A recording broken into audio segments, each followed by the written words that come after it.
estamos de volta depois de um longo período, não tão longo assim, né? Mas a gente aproveitou para descansar, para pensar também em novas coisas, para trazer coisas diferentes para vocês. E aí a gente está de volta. E aí, Bárbara, férias?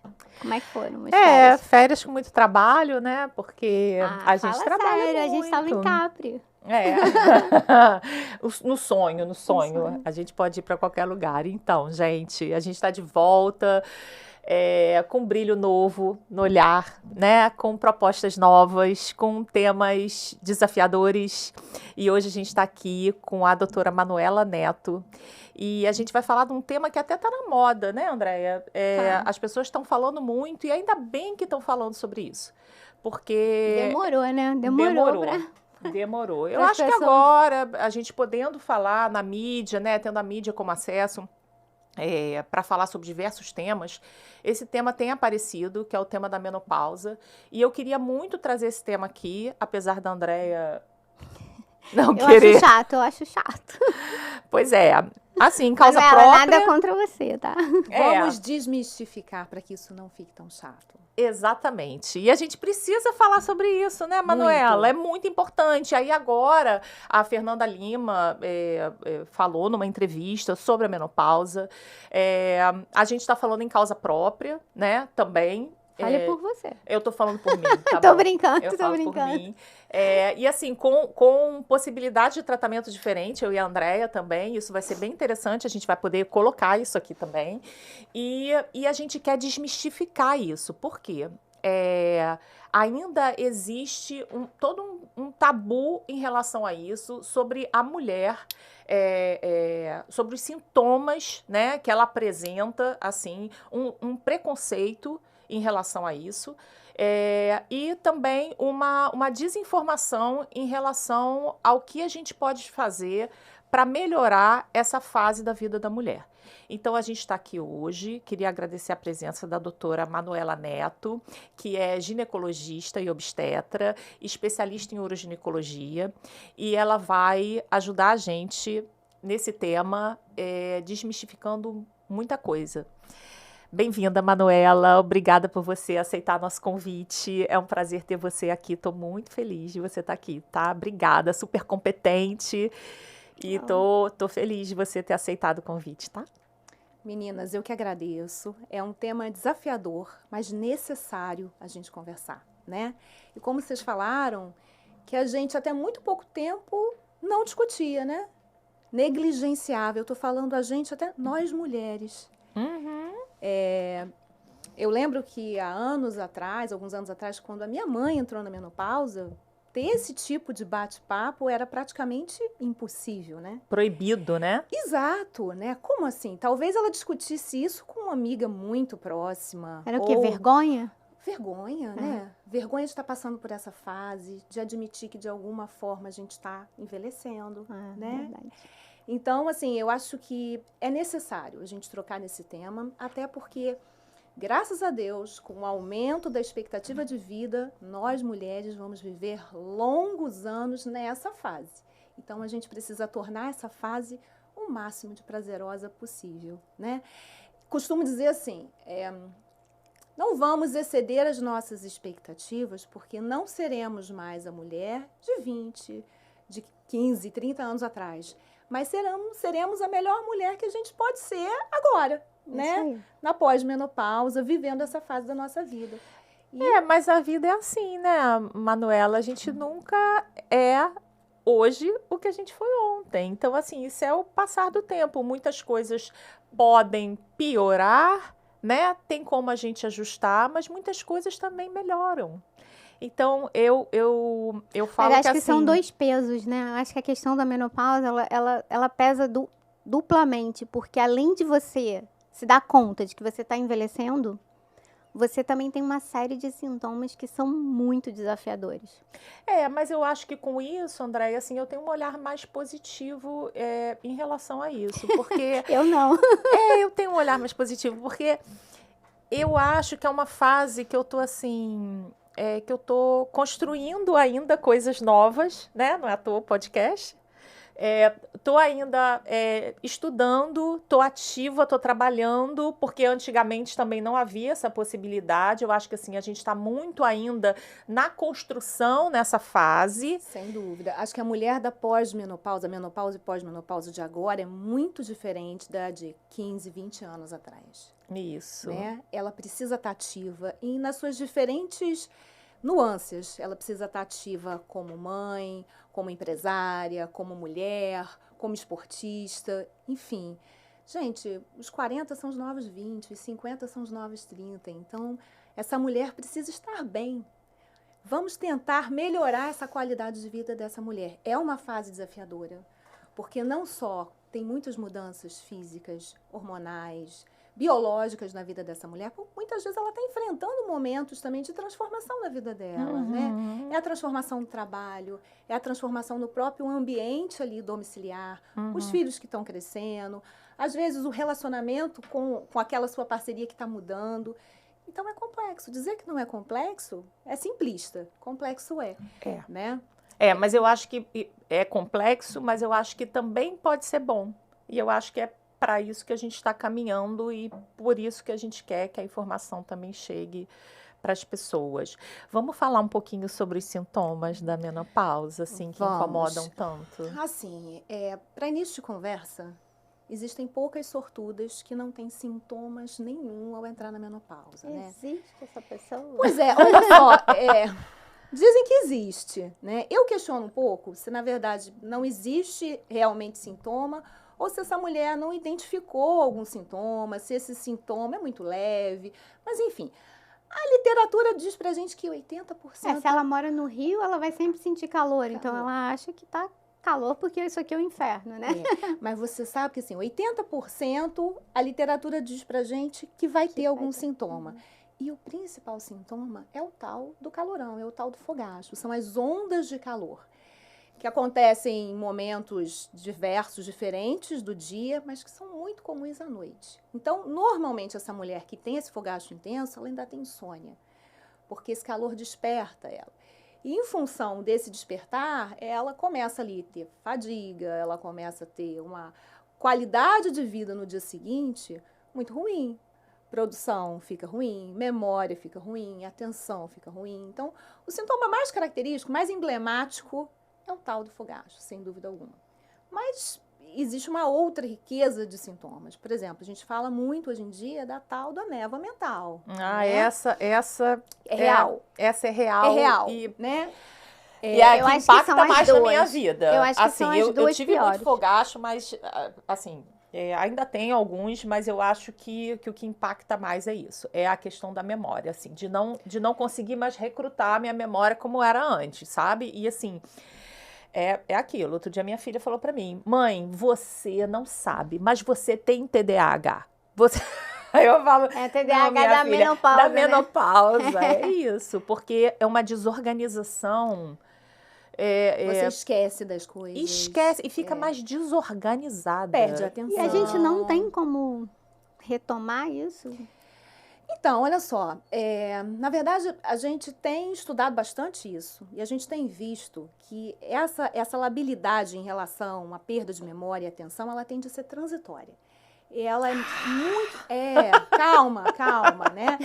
E ela tende a ser pior no período de inicial das alterações hormonais, que a gente chama de perimenopausa. Com o passar dos anos, a estabilização desses níveis hormonais, ela tende a melhorar. E os estudos têm mostrado o que pra gente? A terapia de reposição hormonal, quando iniciada precocemente, por estabilizar os níveis do hormônio, melhora em parte essas queixas. Então, uma forma da gente tentar melhorar é fazendo a tal da terapia de reposição hormonal clássica, né? Repondo o estrogênio.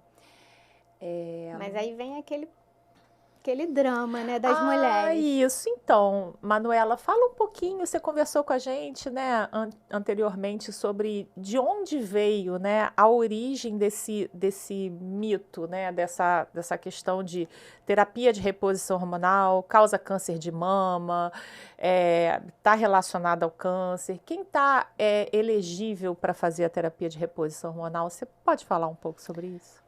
Bom, quando a gente faz terapia de reposição hormonal, acho que duas perguntas a gente precisa responder, né? Quem precisa e quem pode, para início de conversa. Quem precisa? Precisa principalmente aquela mulher que tem sintomas que a gente caracteriza como a síndrome climatérica, né? Os calores, as alterações neurológicas, que são riquíssimas, não é só perda de memória e atenção, né? A gente tem uma tendência maior aí, por exemplo, os distúrbios de humor, para os distúrbios de depressão. É aquele choro que vem do nada, né? Você está assistindo um filme e de repente começa a chorar, né? A gente tem muitos sintomas relacionados à pele, aos cabelos, às unhas, ao ressecamento das nossas mucosas, em especial o genital, né? E aí a gente já entra numa outra questão que envolve lubrificação ruim durante a relação sexual, perda de libido, né?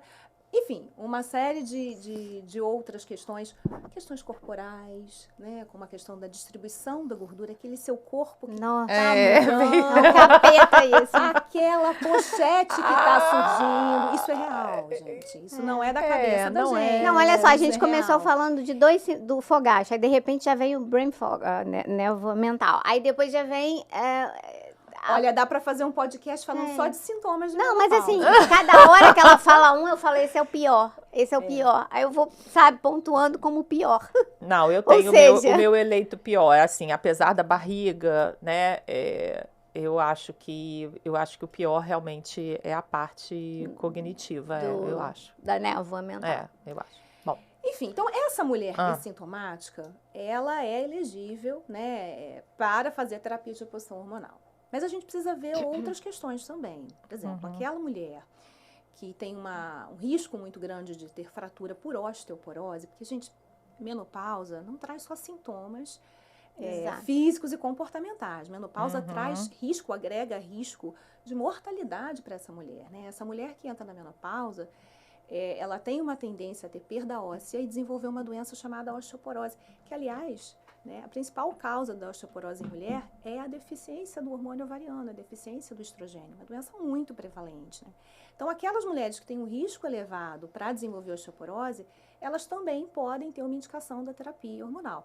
É claro que existem outros possíveis tratamentos para prevenção de fraturas para quem tem essa doença e esse risco elevado, mas é uma das possibilidades, né, de tratamento, principalmente para aquela mulher que está iniciando algum sintoma. E um outro ponto muito importante são as mulheres que desenvolvem a menopausa precoce. Esse grupo é um grupo especial, gente. Esse grupo Ele corre mais risco que muito as mais risco, né? porque ela tem essa deficiência hormonal muito cedo, antes que aquele organismo esteja preparado de fato para essa transição. Porque assim, climatério, menopausa, acho que a gente tem que enxergar como uma puberdade reversa. É algo Boa, fisiológico. eu não tinha pensado nisso. É algo que vai acontecer, que bom, que tem que acontecer na vida de todas nós, né? Mas se ela acontece de uma forma gradual e no momento que está programado para isso, ela traz menos danos do que se ela acontece de forma precoce. qual o momento? 40 anos. Se ela Esse é o acontece precoce. em mulheres com 40 anos ou menos, Eu ela tenho é uma considerada amiga precoce. que começou aos 34. Então, e aí a gente tem não só toda essa riqueza de sintomas, né, como a gente tem um aumento desse risco de fraturas e a gente tem um aumento muito grande do risco cardiovascular dessa mulher. Porque estrogênio, gente, ele não serve só para alimentar o trato genital, né? Hoje em dia a gente sabe que a gente tem receptor de estrogênio no cérebro, na pele, na unha, no trato digestivo, no intestino, em todos os locais, né? Inclusive nos nossos vasos e no nosso coração. Então, a falta do hormônio estrogênio aumenta o risco dessa mulher ter hipertensão, ter doença coronariana, ter dislipidemia, que é aumento do colesterol, do triglicerídeo. Então, o risco de obstrução desses vasos tanto cardíacos, né, que são as coronárias, como cerebrais, aumenta muito. Em especial, se essa deficiência do estrogênio ocorre de forma muito precoce. Então, essa mulher que tem menopausa precoce, é praticamente assim, necessário para todas a gente fazer a terapia de reposição hormonal. Passa a não ser tanto uma escolha. Sim. Qualquer tratamento é uma escolha entre aquele binômio, né? Paciente e médico. Mas eu acho que nesse caso a gente tem que olhar com um olhar diferenciado. Essa mulher que está em menopausa precoce, ela precisa ser tratada com a terapia hormonal. A gente só não vai fazer isso se realmente ela estiver naquele grupo que contraindica, em que vai fazer mais malefício real do que benefício, porque os benefícios são muito grandes. Qual é esse grupo? Pois é, qual é esse grupo? Primeiro, assim, uma coisa muito simples. Mulheres que têm sangramento, em que a gente não sabe qual é a causa desse sangramento vaginal, parece uma coisa boba, mas não é, porque Mas pós-menopausa. Um sangramento irregular, né? Um dos sintomas do climatério é justamente a gente ter irregularidade menstrual. Dificilmente aquela mulher, o ovário vai parar de funcionar, aquela mulher vai parar de menstruar do dia para a noite. Né? O ovário vai parando o seu funcionamento, como na puberdade, né? Por isso que eu falo puberdade ao reverso, né? A puberdade, ela vai entrando ali em funcionamento até que os ciclos ficam regulares. A menopausa, isso vai acontecendo ao contrário. Então, é muito comum a irregularidade menstrual. Então, antes de mais nada, se essa mulher tem uma irregularidade menstrual, a gente precisa investigar qual é a causa. Porque nem tudo é menopausa, gente. Né? Existem doenças orgânicas, existem outras doenças endócrinas que podem causar esse sangramento. Então, mioma, pólipo, né? Também. Mioma, pólipo, cânceres. Né? Doenças endócrinas muito comuns, como, por exemplo, o hipotiroidismo, que é muito prevalente na mulher. Né? Então, fazer um diagnóstico de que realmente aquela mulher está em síndrome climatérica é o primeiro ponto para você decidir, né, se vai fazer ou não esse tratamento e se pode. Né? Então, investigar a causa de sangramento. Outras questões que eu acho que é uma das mais polêmicas, né? O medo do câncer. Né? Mulheres que tiveram câncer de mama, né, que são sobreviventes de câncer de mama, e de outros cânceres sensíveis ao estrogênio, também tem contraindicação ao uso de terapia hormonal. Mesmo que ela tenha removido a mama? Mesmo que ela tenha removido a mama. Na verdade, assim, a gente não tem segurança no momento para fazer reposição nessa mulher, independente do tipo de câncer de mama que ela tenha tido. Tem tipos diferentes, tem tipos que são mais estimulados por hormônio, tem outros que menos, mas independente dessa histologia, dessa célula... Sim, é arriscado, né? Teve câncer de mama, é uma contraindicação É que eu achei absoluta. que, tirou a mama, você, teoricamente, não tem o risco do câncer. Não é assim. Infelizmente, não é assim para aquela mulher que teve o câncer de mama, né? Tem muitas nuances. Mas quem teve história, eu acho que fica mais claro para quem já teve câncer de mama. Mas essa história, assim, eu tive um caso de câncer na família, né? Câncer, outros tipos de câncer ou câncer de mama na família. O risco, né? Então, para a gente também esclarecer isso. Então, para início de conversa, né? Câncer de mama de origem familiar, de origem genética, não chega nem a 10% de todos os cânceres de mama que acontecem, né? E para que a gente tenha, de fato, um fator familiar importante, esse familiar precisa ser um familiar de primeiro grau. Então, mãe, pai, irmão, filho. Isso é importante para a gente. E no momento em que a gente tem um familiar de primeiro grau com essa doença, é importante que a gente faça um estudo genético para avaliar se realmente existiu ali algum perfil genético que desencadeou aquele câncer. Porque é o que eu acabei de falar, né? Menos de 10% é essa realidade. Os outros 90% ou até mais são por fatores externos, né? Então, às vezes, a sua mãe teve um câncer de mama, mas ela não tem uma mutação. Mas só o câncer de mama ou tem outro câncer que também pode impedir a mulher de fazer a terapia hormonal? É. Qualquer câncer que seja sensível ao estrogênio. Então, por exemplo, o câncer de uma parte do útero chamado endométrio, alguns tipos de câncer de ovário e até cânceres em outros locais do corpo, né? Por exemplo, o câncer do estômago, o câncer do pulmão. Na verdade, o que a gente precisa, André? A gente precisa individualizar. Entender ali, né, ginecologista, endocrinologista, oncologista e paciente que tipo de câncer que aquela mulher teve e quais os riscos que ela pode ter se ela fizer a terapia hormonal para a recidiva daquela doença, Sim. entendeu? A gente não pode generalizar de forma alguma. Quando a gente fala de câncer de mama, é algo que é mais definido, né? Ninguém faz, né? Não se deve fazer até o momento. Isso é o que a ciência diz pra gente. Pode ser que a gente tenha mais à frente alguma mudança. Tomara. Né? Mas, por exemplo, Agora- a minha avó teve câncer de mama. Isso seria uma preocupação para mim? Isso seria uma preocupação, mas isso não impediria você de fazer terapia hormonal, né? A sua avó não é parente de primeiro grau. Ah, mas a sua avó teve o câncer, foi feito um estudo genético, foi visto que ela tem uma mutação de um gene que predispôs o desenvolvimento daquele câncer. Você não vai poder fazer? Não, não é bem assim. Você vai ao geneticista e você vai fazer o seu perfil para ver se você possui aquela mutação.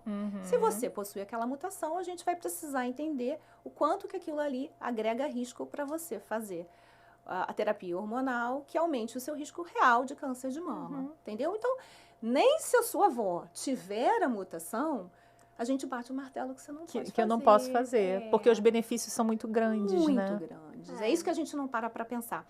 Recentemente foi feito um trabalho que a gente perguntou para as mulheres por que elas não faziam terapia hormonal, mesmo sabendo que elas precisavam, mesmo que elas eram sintomáticas. E a maioria respondeu que não fazia por medo de câncer de mama.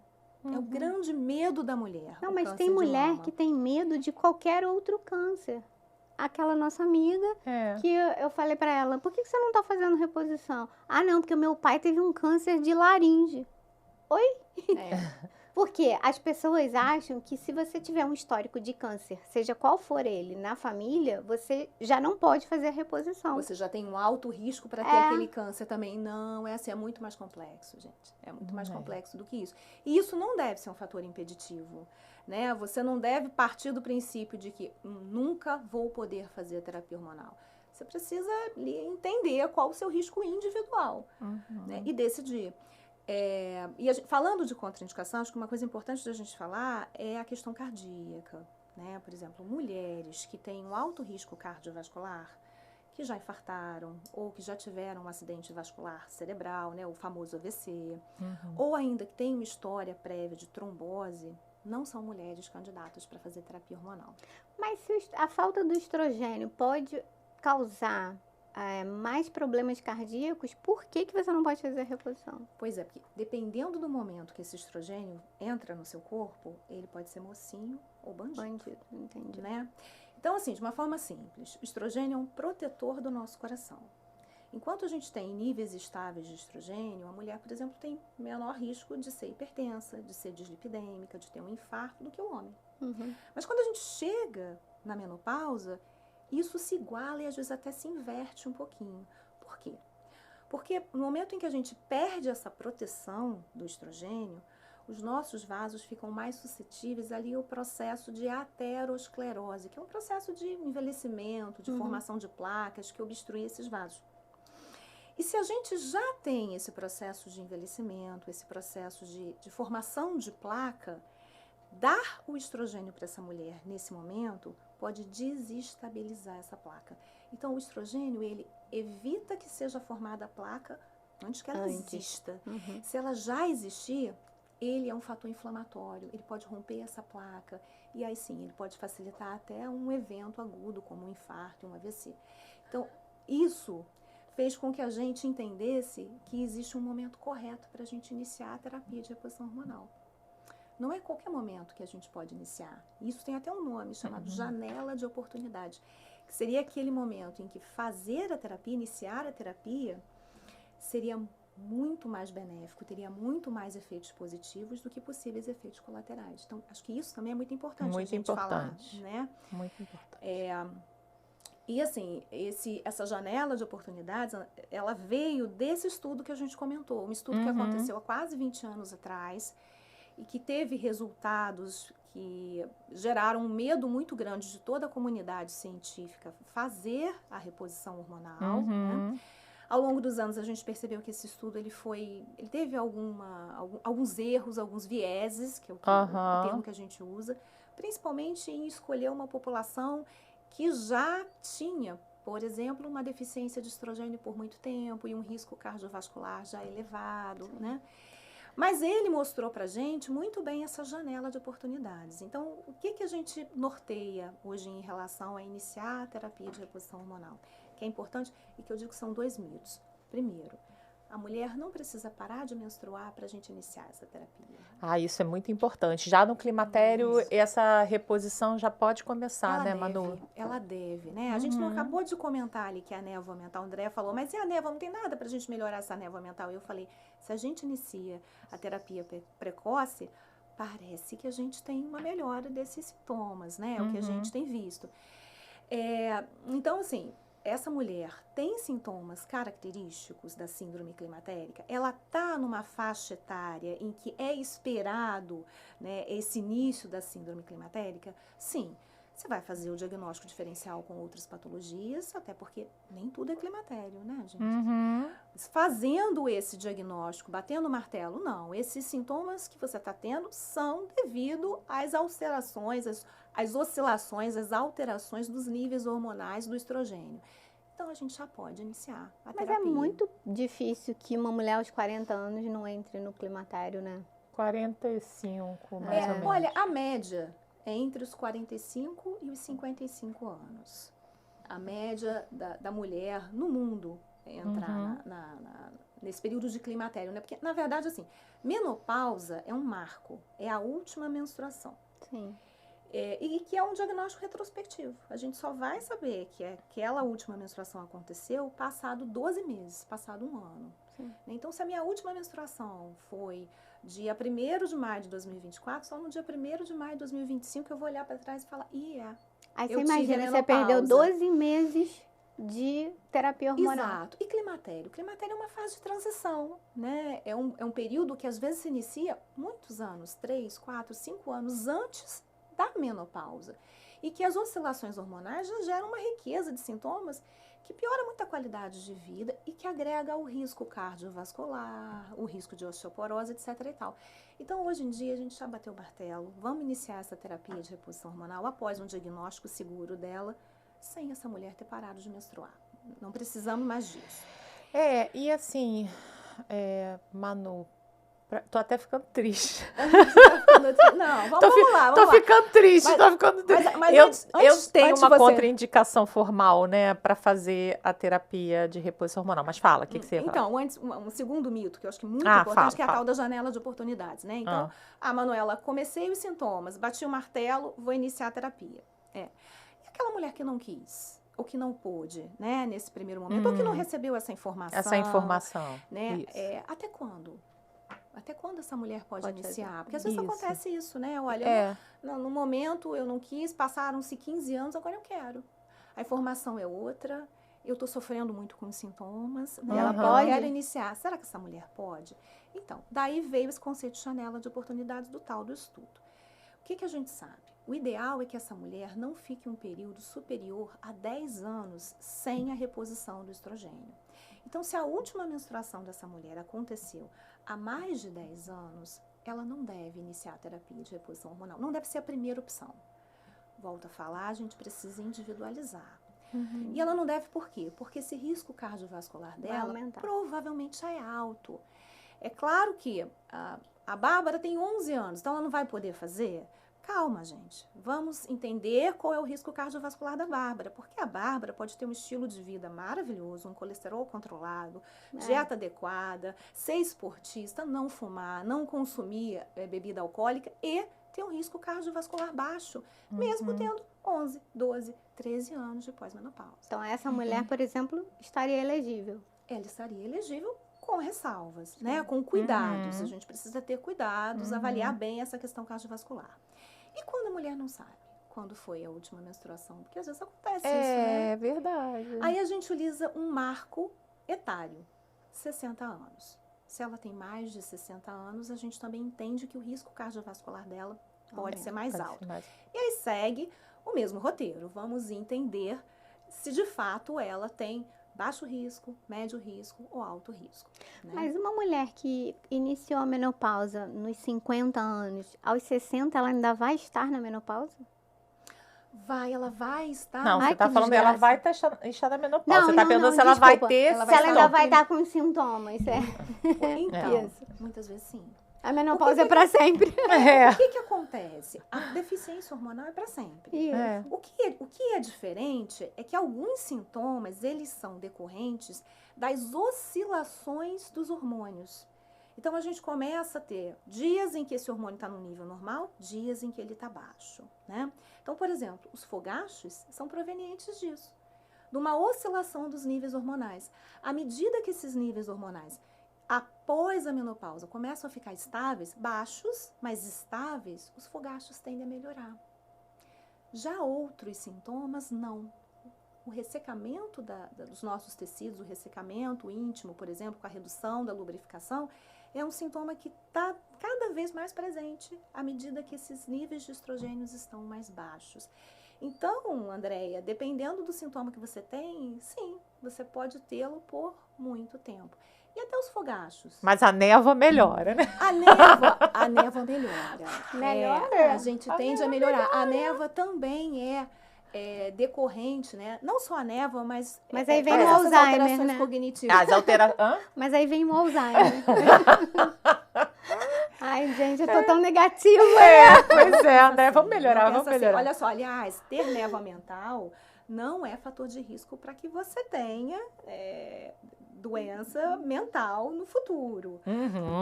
Isso é algo importante porque assusta.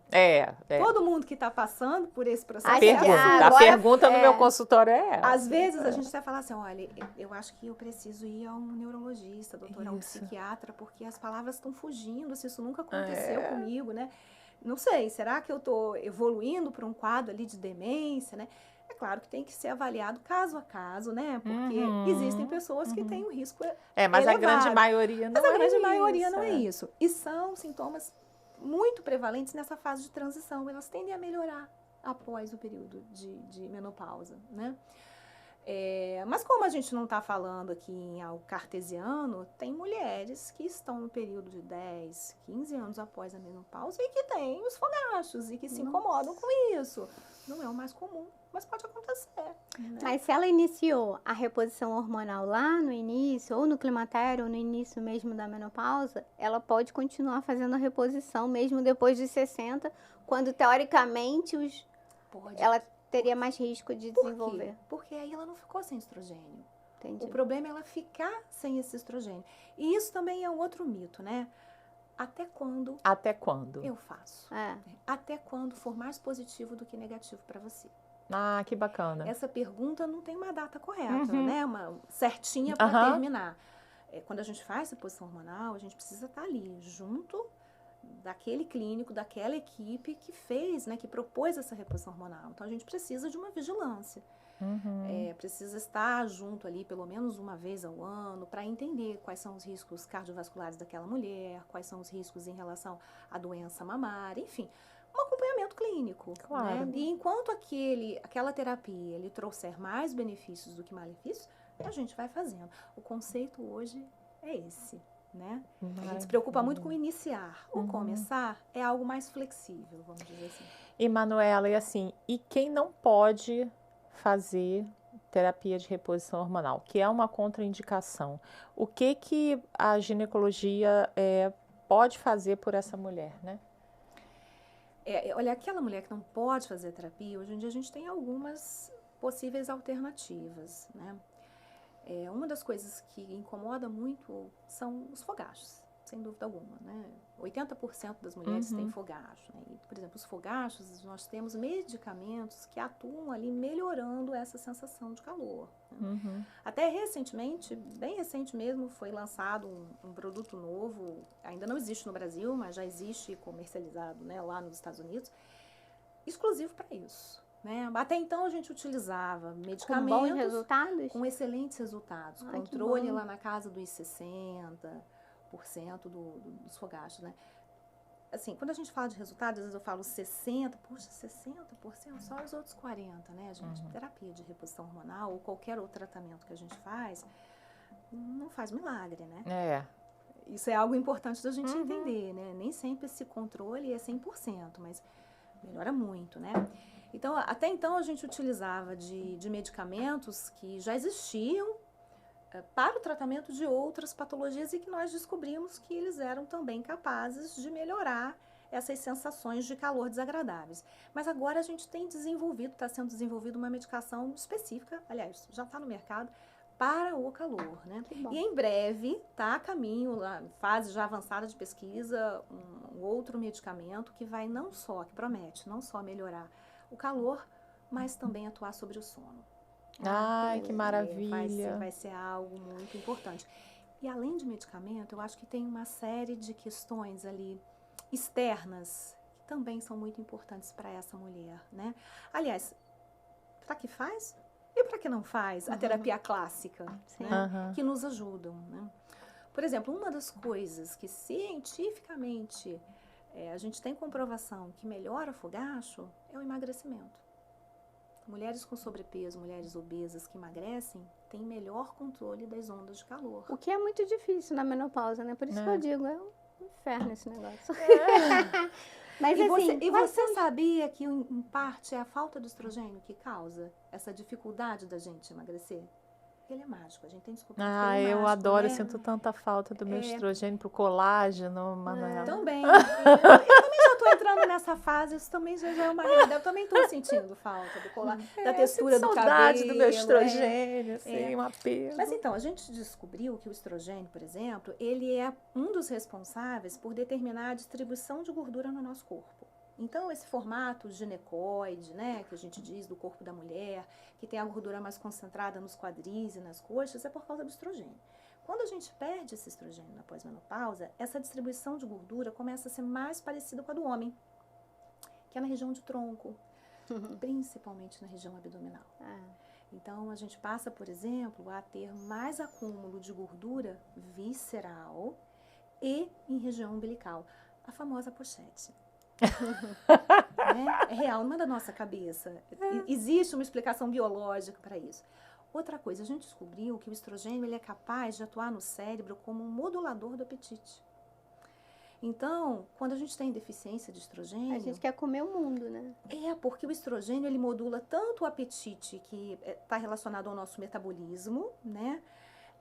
Que é aquilo que a gente faz assim, eu como, eu preciso comer para eu ter energia para as minhas células trabalharem. Como o chamado apetite hedônico, que é aquele relacionado ao prazer. Sim, sim. Então, é mais comum a gente ter os distúrbios alimentares, né, os desejos alimentares, na deficiência do estrogênio. Aí você já tem um processo de envelhecimento que é natural, que vai acontecer em todos nós, em que o metabolismo é mais lento. Associado a isso, a gente tem menos estrogênio, fazendo com que a gente tenha mais vontade de comer e mais vontade de comer coisa calórica. Ai, nossa. E somado a isso tudo, a gente ainda tem uma distribuição dessa gordura mais na região abdominal. Ou seja, é uma derrota. Entendeu? Ladeira abaixo. Então, essa questão do peso é polêmica. Eu acho que a primeira pergunta, não tenho certeza, a primeira pergunta que me fazem quando eu inicio ou proponho o início de terapia hormonal para uma mulher é: vai me engordar, doutora?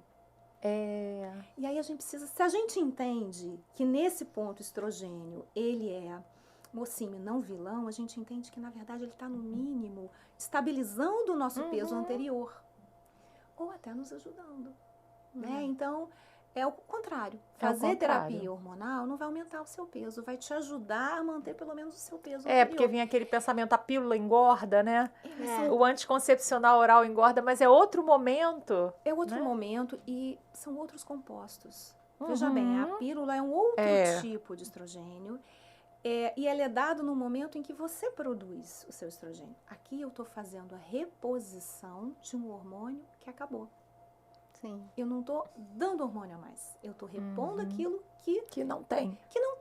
Eu estou tentando voltar para a concentração que era antes, que é fisiológica, né?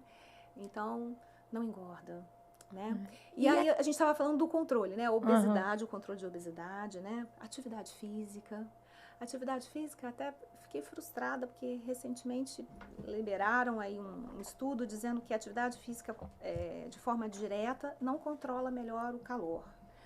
mas ela controla de forma indireta. Por quê? No momento em que o controle do peso, né, é feito, em parte, pela atividade física, ela está contribuindo ali, né, para o controle também do fogacho. E como né? você produz outros hormônios, eu acho que os outros hormônios te ajudam num bem-estar maior do que você Perfeito. teria sem, Na né? prevenção também da osteopenia, né, da questão óssea também. Então, a também. atividade física é o que eu falo, está na prescrição hoje em dia de qualquer médico, porque ela tem benefícios E ponto. amplos. E ponto. E ponto. A atividade física hoje tem que ser feita, não tem opção. Não tem eu gosto, não gosto. Infelizmente, gente, é como escovar os dentes, né? É como beber água.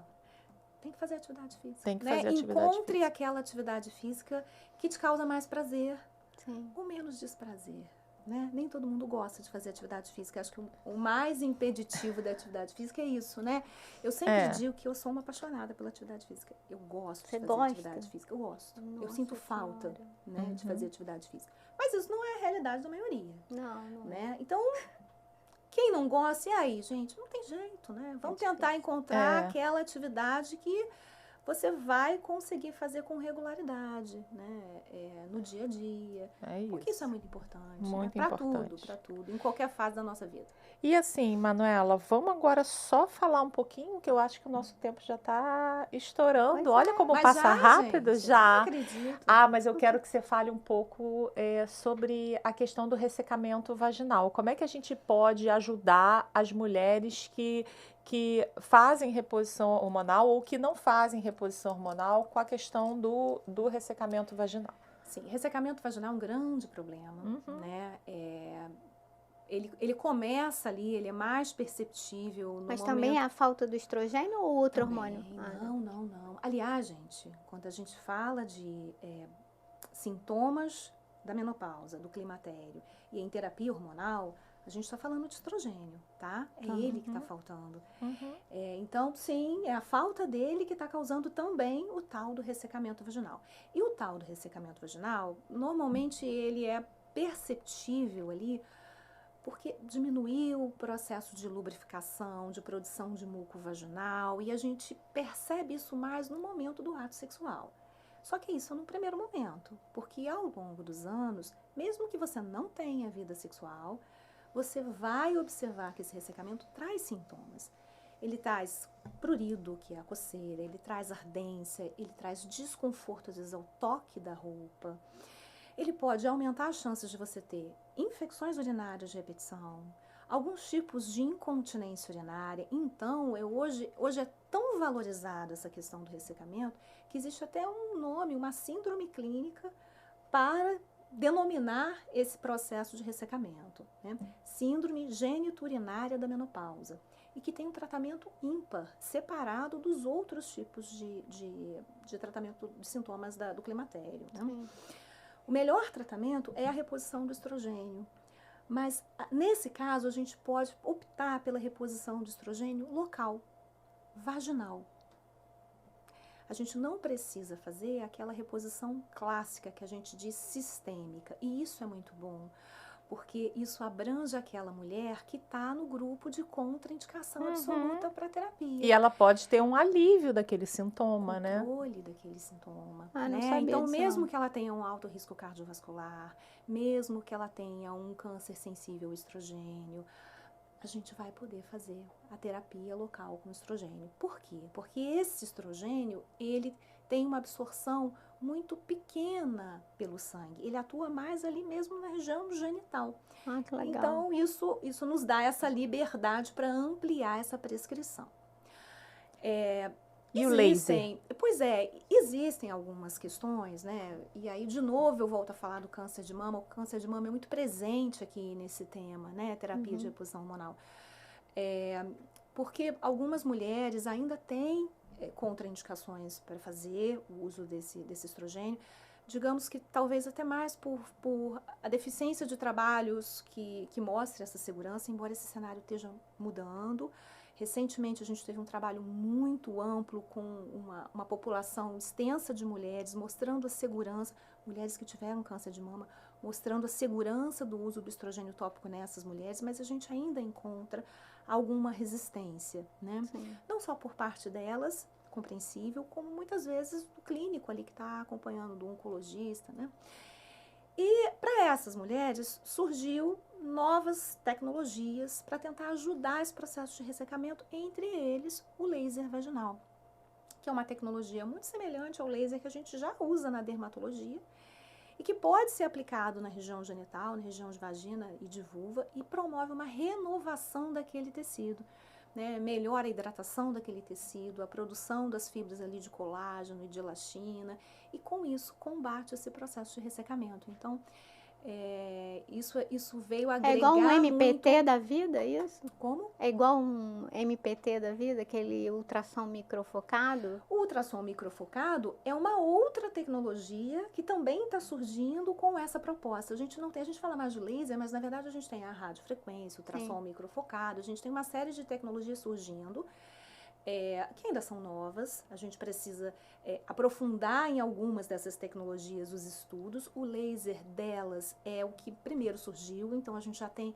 um estudo mais profundo, né, mostrando segurança e eficácia, porque quando a gente fala, né, em qualquer prescrição de qualquer tratamento, a gente precisa antes falar de segurança e eficácia, né? Mas também, o ultrassom microfocado também está aí nesse grupo de novas tecnologias para ajudar essa mulher. E, é claro, que aquelas mulheres que podem fazer a terapia hormonal, elas também podem se beneficiar do laser, né? Inicialmente a gente pensa nessas mulheres que não podem, mas se estende hoje aquelas que também podem, isso agrega, né, esse tratamento do ressecamento.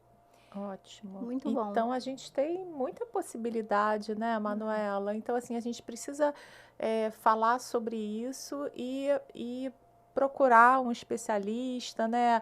Ouvir do ginecologista de confiança o que é isso, quais são os riscos, quais são os benefícios. E eu acho fundamental esse tema. Que bom que você esteve aqui, que bom que você pôde falar tudo isso. E a gente pôde Olha, esclarecer... eu que não gosto do tema menopausa, achei ótimo. Tá Adorei, fiquei vendo? super feliz. Viu? Eu te falei que Bem-vinda. a gente ia deixar de ser chato esse tema. Não foi no início. Vamos Falou. desmistificar para que não seja chato. É importante a gente falar, né? E eu vou falar uma coisa, a gente precisa aprender a prevenir, sabe?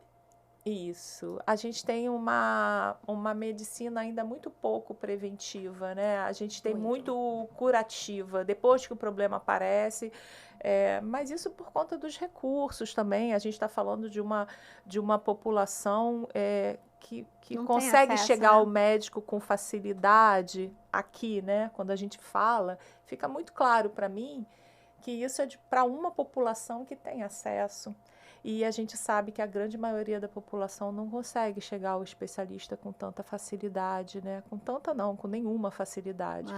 Então, a gente também precisa melhorar o serviço público. Eu não tenho a menor dúvida disso, para as pessoas terem acesso a isso e poderem se beneficiar de todos os tratamentos, né? Inclusive, o tratamento de reposição hormonal, que eu não tenho ideia nem de como é feito no SUS, se é feito, né? Eu não tenho ideia, mas enfim, é isso. E você quer deixar algum recado, Manuela? Eu quero deixar esse recado de prevenção, né? Eu acho que tudo isso que você falou é perfeito, mas eu acho que nós mulheres também temos que prestar atenção que isso em algum momento vai acontecer. Então, vamos tentar minimizar esses efeitos chegando nesse período de transição, que não é um período tão fácil assim, é um período complexo, com a melhor qualidade de vida possível. Então, não vamos deixar para pensar em controlar o peso, em que dieta que eu vou fazer, se eu vou começar a fazer atividade física ou não, depois que o problema acontecer, né? Que tal a gente chegar na menopausa já fazendo atividade física, já se preocupando com uma alimentação adequada para que o nosso peso ao chegar na menopausa esteja adequado, para que a gente esteja feliz com o nosso corpo, para a gente fazer, por exemplo, a prevenção lá para frente, daqui a 10, 15, 20 anos, das doenças ósseas, para a gente estar prevenindo a doença cardiovascular. Ou seja, eu acho que também não só pertence aí aos órgãos públicos e a toda a comunidade científica essa prevenção, mas principalmente a nossa responsabilidade Com o nosso corpo. com o nosso corpo, né? E tentar chegar da melhor forma possível nessa fase para continuar sendo aquela melhor mulher possível na sua melhor forma naquele momento. Eu acho que é o mais importante de tudo. Eu acho que é essa que precisa ser a nossa mensagem. E que bom que a gente está conversando sobre isso, porque eu acho que tudo isso começa com essa conscientização. Maravilha. Se a gente não conversa, a gente não Manuela, consegue falar sobre isso. adorei. Manuela, foi um episódio top. Top, arrasou. Viu, Andréia? Como eu tinha razão, a gente tinha bom. que falar sobre menopausa. Obrigada, Manuela, por você ter estado aqui com a Eu gente. que agradeço, eu adorei. Comecei Gostou? super nervosa e tensa, agora eu já tô falando, não podemos falar mais um pouquinho? Mas é assim, a Manuela, quer experiência deixar é seu essa. Instagram? Sim, meu Instagram é o meu nome mesmo, DRA, Manuela Neto. Manuela com L? Ou... Manuela com L só, Neto com os 2 T's. Tá.